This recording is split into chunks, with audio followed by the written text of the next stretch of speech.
4.74, the shift lever. We're going to start this midpoint, midpoint. I added these center lines for you on the part.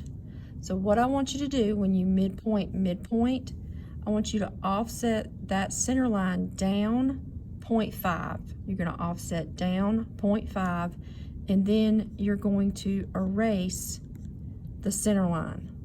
So midpoint, midpoint, offset down a 1/2 inch, and then erase the center line so you don't get confused, because we want this line here because we're going to base our offsets off of that line and the vertical center line.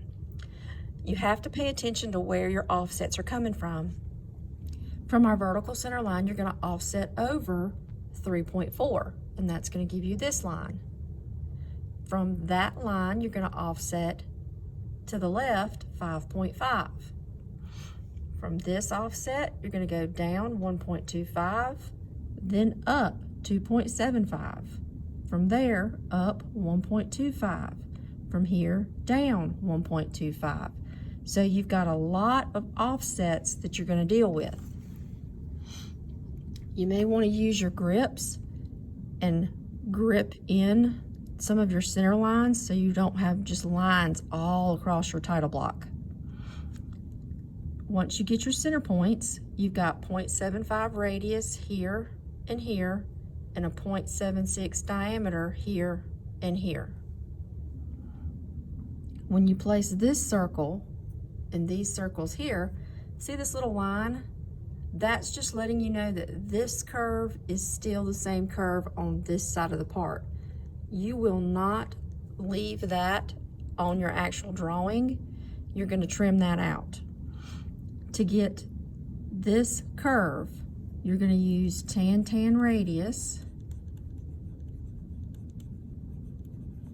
So you're going to go to the circle command and open it up and pick tan radius, and you're going to pick the back side of your circle and then the top backside part of this circle, so you kind of give it an idea of where it needs to be tangent, and then you're going to put in your 6 radius. You can't do this curve yet. You have to put in this 1-inch circle. When you put in the 1-inch circle, then you're able to do the tan radius. So the 1-inch circle, when you go to tan radius, you pick down here and you pick on top of that 1-inch circle, and then it's going to give you your curve.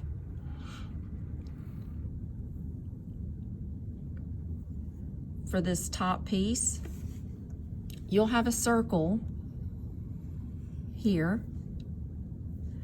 This is just a fillet from the circle to your curve, but when you put in that 3/8 fillet and you trim, you need to zoom in right there and make sure you trim your extra little piece. On this side, you need to draw a line straight down. When you draw a line straight down and you have your curve, that's what you're going to fillet to. So once you create the straight line, then the fillet, so you'll trim away the majority of that circle underneath. Clean up your center lines. You're using decimal dimensions. Make sure you edit your title block. Make sure you save it by the correct number and turn it in.